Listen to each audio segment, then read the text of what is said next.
From one of college football's greats chasing the perfect career ending, to a couple Trojan stars trying to become the greatest team ever, to one of the most talented rosters the sport has ever seen having their entire season come down to one controversial call. This is what happened to every preseason #1 team since 2000. And by the end, we'll find out just how much being the preseason favorite really matters. But first, we start with the dynasty of the 90s. Because Nebraska was the gold standard entering the new century. And with superstar quarterback Eric Crouch returning for his senior season, expectations couldn't have been higher. Immediately, they showed championship resolve with an overtime classic in South Bend, before going on to average nearly 50 over their next 5 games. But then came the game that changed everything. While the Cornhuskers jumped out to an early lead, Bob Stoops' defense shut them down from there on out, as the Sooners stormed back to take a decisive 31-14 win. Then just 2 weeks later, a devastating loss at the hands of Kansas State ended Nebraska's title hopes for good. Instead, their dream season became Oklahoma's breakthrough, as the Sooners captured their first national championship since 1985. But in 2001, a totally different type of team took the opportunity to go wire to wire. One led by the old ball coach, whose fun and gun style took college football by storm, with a sophomore sensation at quarterback ready to make it look like 1996 again. And starting off, they looked like an avalanche, especially after they smashed 21st ranked Mississippi State by 52 before taking out 18th ranked LSU by nearly 30. Rex was unstoppable, throwing for 20 touchdowns and only 3 picks in his first 5 games. But then came that game at Auburn, where everything fell apart, as the Tiger defense forced the Heisman frontrunner into 4 picks before hitting a walk-off winner to stun the top-ranked Gators. And unfortunately, it wouldn't be their last heartbreak of the season, because after rallying back up to the second-ranked spot, they'd fall just 2 points short from an SEC title appearance and the chance to go wire to wire. Instead, it'd be the Miami Hurricanes taking home the title in one of the most dominant seasons the sport's ever seen. And going into 2002, that Hurricanes team came back looking even scarier, because even though they lost a ton of talent to the NFL, they were still absolutely loaded with names like Willis McGahee, Andre Johnson, Kellen Winslow, Jonathan Vilma, Antrell Roll, and Sean Taylor leading them. Yet, this was a team that had to survive several close calls, like wide left 1 against Florida State, a 1-score game against Pittsburgh, and a 101-point shootout against Virginia Tech. Nevertheless, they survived, and not only did they have a chance to go wire to wire, but also back to back. But awaiting them was a team you couldn't kill, because when it appeared the Hurricanes had done it, securing their second straight title, a late flag flew in, breathing new life into the Buckeyes, who took advantage of it, and at the time, completed one of the most improbable championships in recent years. However, while Miami fell short in 2002, Oklahoma was surely going to get the job done the following year, because if not for Les Miles' Cowboys, Oklahoma may have gone to 3 straight title games. And now, Jason White was back.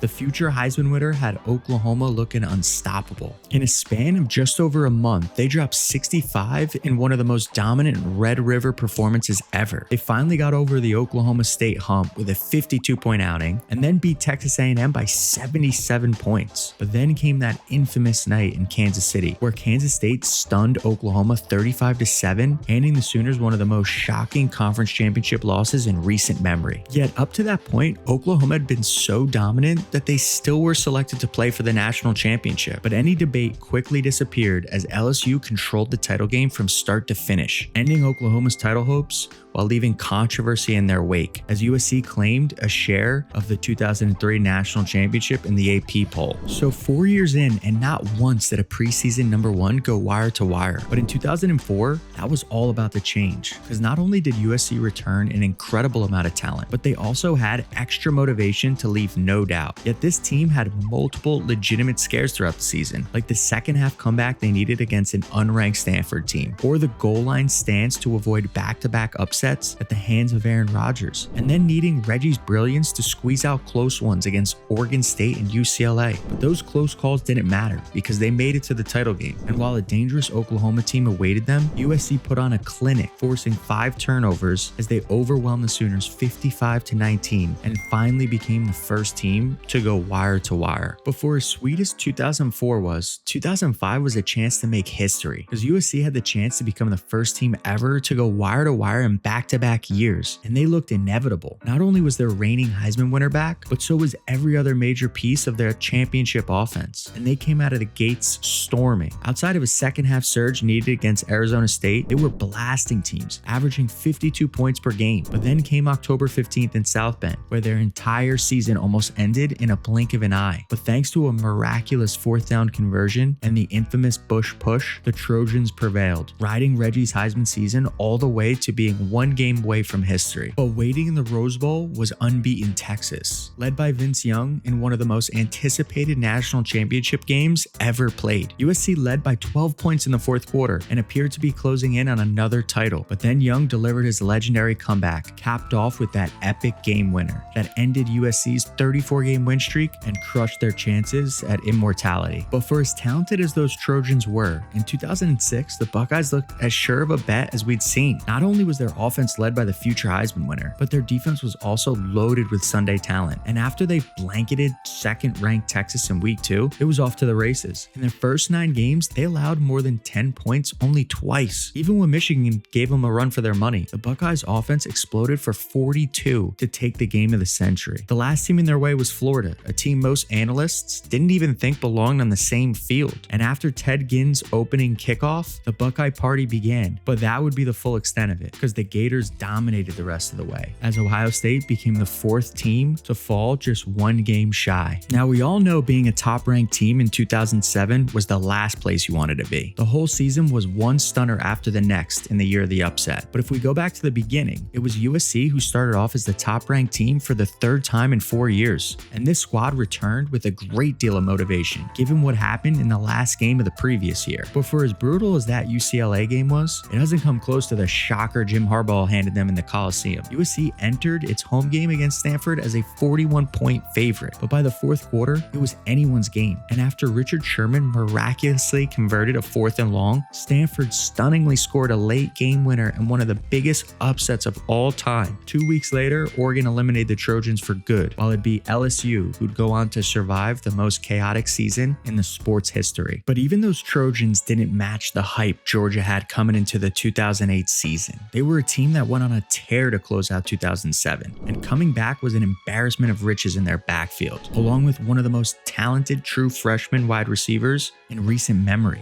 This was the year Mark Richt would finally get over the hump, but it looked shaky from the start. Yet they had the opportunity to take the national spotlight back as Alabama came to town. Instead, the Crimson Tide raced out to a stunning 31-0 halftime lead, ultimately serving as the announcement of the upcoming Saban dynasty. And just a few weeks later, Florida got their revenge for last year's Gator Stomp in a 39-point blowout. The Bulldogs would have to settle for the Capital One Bowl, while those Gators would be the ones who went on to capture their 2nd title in 3 years. And if there was a team who'd finally get the job done, it had to be the 2009 Gators. This was a senior group who'd won 2 of the last 3 national championships. They did lose their X factor, but coming back to lead them was a man trying to put the cherry on top of his case as the greatest player in college football history. Yet, even with Tebow back, they rarely looked dominant against a schedule that offered only a few major tests. Still, they reached the SEC championship game to set up their highly anticipated rematch with Alabama. But this year, the Crimson Tide were too good, taking out the Gators 32-13, putting an end to the greatest era in Florida's history, while Bama went on to win their first national championship in 17 years. So a decade in, and only one team managed to go wire to wire, yet 4 others did at least make it to the title game, which meant Alabama's chances to get back were looking pretty good, especially considering how much offensive talent was coming back in 2010. Early on, they looked like every bit of a repeat champ, with impressive wins over Penn State, Arkansas, and Florida. But Alabama's schedule was brutal, leaving almost no room for error.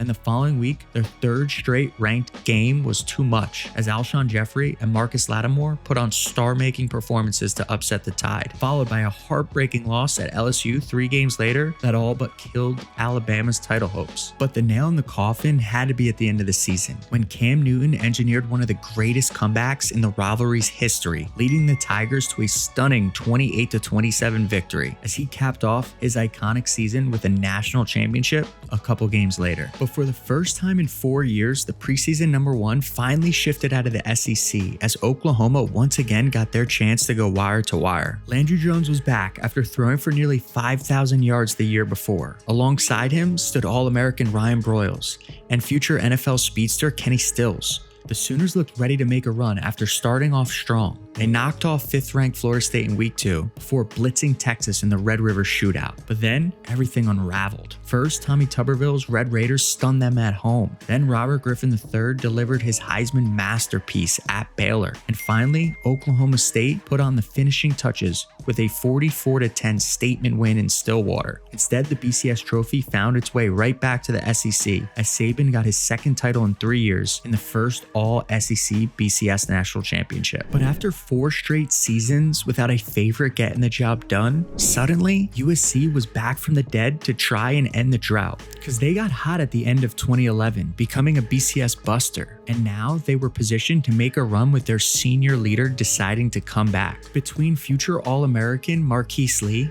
last year's All-American Robert Woods, and a young Nelson Aguilar, he had an array of NFL talent to throw to. Plus, Silas Redd came in from Penn State to bolster the backfield. And at the helm was the young star coach Lane Kiffin. But already in Week 3, Stanford handed the Trojans their first loss. And from there, we witnessed one of the biggest collapses of a preseason favorite in history. Because in their final 6 games, USC's defense totally came undone, letting up an average of 33 points as they lost 5 of those games. It'd be the reason they'd become the first ever preseason favorite to finish the season unranked. As the second-ranked preseason team, Alabama, once again lifted the trophy, officially cementing the start of a dynasty that was just getting started. Because in 2013, Bama was back and better than ever. Outside of an all-time shootout in their revenge game against Johnny Manziel, they looked unbeatable. Defensively, they were absolutely loaded at every level. Offensively, they could beat you any way they wanted. Power running, explosive receivers, it didn't matter. And after taking out 10th-ranked LSU, their path looked clear. If they could take care of business in Jordan-Hare, they'd be 1 win away from an incredible 3rd straight title appearance. But instead, they received one of the most painful losses in the history of the sport, because the Tide dominated the first half, but the second half belonged to Auburn as they clawed their way back into it. Yet Alabama still got within striking distance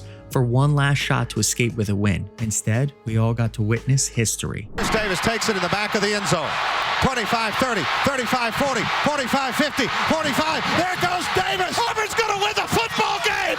Auburn's going to win the football game. There really aren't words that can do it justice. The kick 6 instantly became one of the greatest plays in college football history. And just like that, Alabama's dream of going wire to wire was over. But while Auburn's miracle captivated the sport and propelled them into the title game, it was Florida State who walked away as the defending champion. After nearly 15 years, they were finally back on top of the sport. And in 2014, they had their shot to go wire to wire like they did back in '99. Their Heisman-winning quarterback, Jameis Winston, came back, supported by one of the most talented defenses in the country. But unlike the year before, something quickly felt different, because week after week, they found themselves staring upset after upset in the face, only to escape at the very last moment. Somehow, they survived every scare the ACC threw at them. But this wasn't the BCS era anymore, because waiting for them was Marcus Mariota and an Oregon team that looked as dangerous as they come. A team that ultimately finally bust open those cracks the Seminole Dam had shown all year. 5 turnovers, 59 points allowed, and a loss that set a school record, ending Florida State's incredible win streak and their bid to repeat as champions. But one game later, it'd be Oregon who fell to the darling of the 2014 season, a team that barely snuck into the very first college football playoff before going on to stun Alabama and hammer Oregon to win it all. And coming back in 2015, they looked terrifying. NFL talent covered the roster from top to bottom. Zeke was back to lead the way. Michael Thomas and Curtis Samuel flanked him on the perimeter. Plus, Braxton Miller was now back as an X factor. It felt like they had stars everywhere you looked. And for the most part, they simply overwhelmed their opponents. But other times, they couldn't get their offensive gears in motion, which eventually caught up to them as they'd only managed 14 points against Michigan State before the Spartans walked them off with a last-second field goal, once again ruining a potential Buckeye national championship. But Michigan State would soon feel the pain and defeat, because a couple games later, Alabama rolled right through them, on their way to Nick Saban's 4th national championship in 6 years. Coming off that championship, it felt like Alabama was right back to where they'd been just 3 years prior. Because like that 2013 squad, the 2016 team picked up right where they left off as the top-ranked defending champions. They may have lost Derrick Henry, their Heisman winner, but Bo, Damian, and Josh Jacobs were ready for their turn, along with true freshman Jalen Hurts, who immediately gave the offense an entirely new dimension. And let's not forget about another Saban defense that was ridiculously talented. So it was no surprise that they started blasting through their schedule right from the jump. And this was no cupcake schedule either, as 7 of those teams would be top 20 teams when they played them. In fact, against 8 ranked opponents that season, they'd average 41 while only letting up 16. So after they blanketed Washington in the semis, just 60 minutes stood between the Tide and another perfect ending. But there was one problem, and that man's name was Deshaun Watson, a man who turned in one of the greatest championship performances the sport has ever seen, capped off by the now iconic walk-off winner to Hunter Renfrow that denied Alabama back-to-back titles in one of the most thrilling championship games of all time. But while Alabama once again found themselves on the other side of heartbreak, that loss only made college football's greatest dynasty even more dangerous. Because not only was last year's core group back, now with added motivation, but joining them was possibly Saban's most talented freshman class ever. And together, they were annihilating their schedule. The core group would do the early work, while the freshmen would pour it on late, even previewing their ability to be difference makers when it mattered most. But then, Jordan Hare happened again, and like 2013, Auburn crushed Alabama's hopes of repeating. Only this time, the loss wasn't fatal, because the playoff committee gave them another chance, and they made the most of it by getting revenge against Clemson to set up their second All-SEC National Championship, this time against Georgia. But by halftime, they were down by 13 and looking for answers. So Nick Saban made one of the boldest decisions of his career. He benched the quarterback who had carried Alabama there and handed the offense to that true freshman, Tua Tagovailoa, a move that flipped the game entirely and also completed the Tide's redemption arc in historic fashion. Tagovailoa trying to make up for it. Fires to the end zone. Touchdown!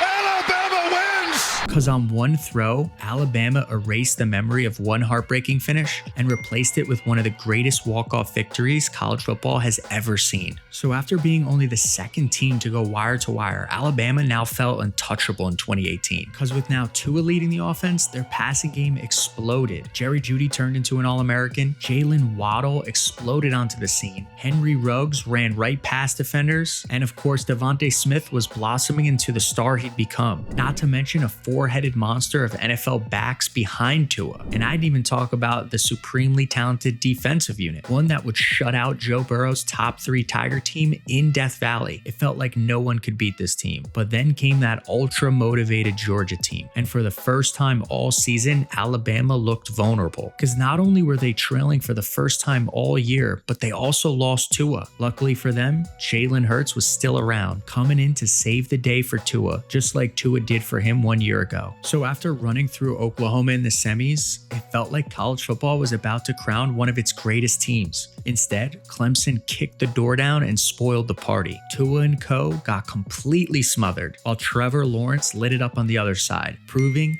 invincibility is only an illusion, which was a lesson the Tigers needed to remember the following year. Because entering 2019, they were now the king of the hill. Their freshman phenom was back, and with the superstar behind him, along with his own loaded defense, Clemson rolled right through almost everybody, ending their regular season looking as untouchable as they come. But that air of invincibility almost fooled them, because Ohio State took it right to Clemson. If not for Trevor and Travis's brilliance, along with a couple game-changing calls and a miscommunication at the end, the Tigers don't even get a chance at repeating, which should have been a sign, because waiting for them was an absolute juggernaut. Led by Joe Burrow, LSU stormed into New Orleans with a historically unstoppable offense, kicking Clemson off of the top of the mountain in dominant fashion. But with Burrow off to the NFL, LSU was just a flash in the pan, whereas Clemson stars returned, determined to get back to the mountaintop. But before the season began, it was thrown into complete chaos. The global pandemic had some conferences canceling their seasons, other postponing their games, and for those who played, they came back to emptied stadiums. Yet once the season thankfully got underway, Clemson once again looked like the top dog. The only blemish came in a double overtime thriller at Notre Dame, a game Trevor Lawrence watched from the sideline. But once he returned, the Tigers got their revenge on the Irish and looked destined for another title shot. Only the team whose heart they broke was waiting for them. And this year, Justin Fields put on a clinic as the Buckeyes routed the Tigers in resounding fashion, sending Dabo's last real title contender crashing out in the semifinals. But Ohio State too would feel that pain, as Najee Harris, Mac Jones, and Devonta Smith capped off an incredible year with lights-out title game performances. But after losing so much talent to the NFL, it felt like the Tide's historic run might actually be in jeopardy. But of course, their 2021 recruiting class was rated the best ever in modern history. So behind the nation's top recruit from the year before, Bama once again entered favored to win it all. Bryce quickly emerged as college football's next superstar, while Will Anderson dominated on the other side. Yet from the start,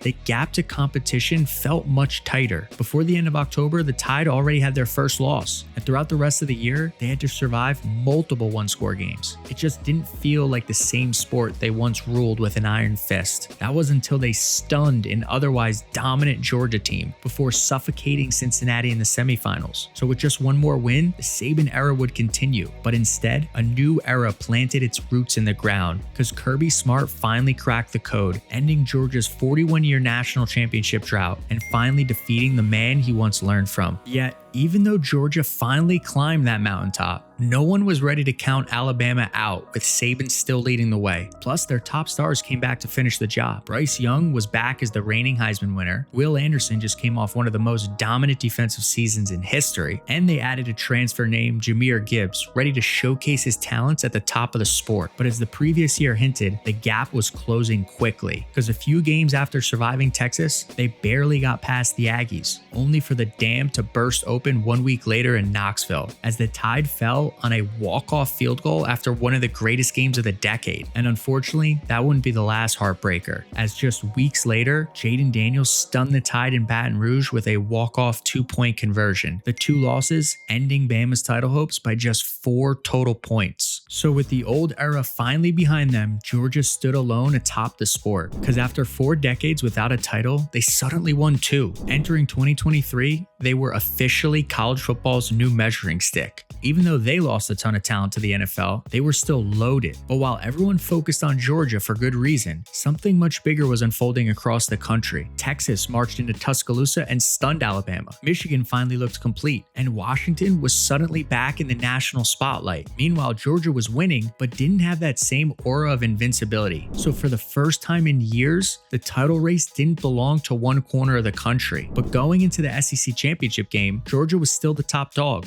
until Alabama stunned them for the second time in 3 years. And once Michigan took out Alabama in the following game, for the first time in a decade, the national champion stood outside the South. Yet even as the South's power grip felt as loose as ever, Georgia still landed as the preseason favorite going into 2024, looking every bit the part as they steamrolled Clemson to open the season. But we'd quickly learn that the sports landscape shift was real, because by week 4, Alabama already gave Georgia their first loss in an instant classic, only for Bama to fall the following week in stunning fashion. The Big Ten was now taking over the top, with Oregon, Ohio State, and Penn State all looking like contenders. But Georgia wasn't out of it, because they went into Austin and mostly dominated the top-ranked Longhorns. And now with the 12-team playoff era, you didn't have to be perfect. Even stumbling for the second time in Oxford, the Bulldogs gave themselves another chance at a title run by taking out the Longhorns once again in the SEC championship. But we learned that the North had officially closed the gap, as Notre Dame stifled Georgia, holding them to only 10 points and ending their hopes to reclaim college football's throne. So as Ohio State finished their epic run with a national championship, for the second straight year, we watched a title game without South representation. Yet the South still held the weight of preseason expectations going into 2025, as Texas got their first chance ever to go wire to wire behind Arch Manning. But on day 1, we were reminded that the sport had completely changed, because Ohio State made the Longhorn offense look lifeless, knocking them off in week 1. And by week 6, the preseason favorite fell out of the rankings entirely. While they'd rejoined the rankings with a late season run, this season confirmed without a doubt that we were in a new era, one where an old power of the past could revive itself to join the national spotlight, while a former doormat of the sport could transform itself into one of college football's greatest stories. So after 26 seasons, what did we learn? We saw dynasties rise, we watched those same dynasties fall, we witnessed legends become champions, confidence, while others fell short, and even watched the power dynamic shift across the country. But through it all, one thing remained the same, that being number one never guaranteed anything.